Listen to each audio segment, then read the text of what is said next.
Բազմիցս նշել եմ, հիմա էլ ուզում եմ վերահաստատել, որ անվտանգությունը մարդու բարեկեցության առանցքային գործոններից է, հացին առնվազն հավասար։ Ռազմավարական առումով անվտանգության ապահովման միակ հուսալի երաշխիքը խաղաղությունն է եւ ուրախ եմ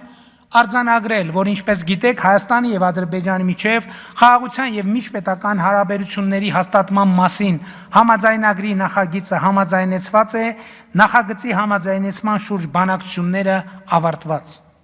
Սա նշանակում է, որ մենք մտել ենք համաձայնագրի ստորագրման շուրջ քննարկումների փուլ եւ հայտարարել եմ, որ պատրաստ եմ Հայաստանի ժողովրդի անունից իմ ստորագրությունը դնել համաձայնագրի տակ։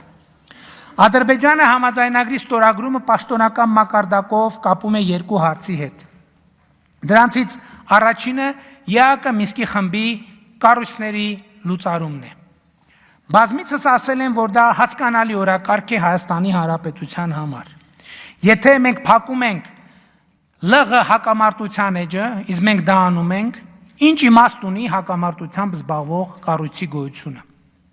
Բայց ԵԱԿ Մինսկի խումբը առնվազն դե ֆակտո ունի ավելի լայն համատեքստ եւ մենք ուզում ենք համոզված լինել, որ Ադրբեջանը Մինսկի խմբի լուծարումը չի դիտարկում որպես Հայաստան-Ադրբեջան հակամարտությունը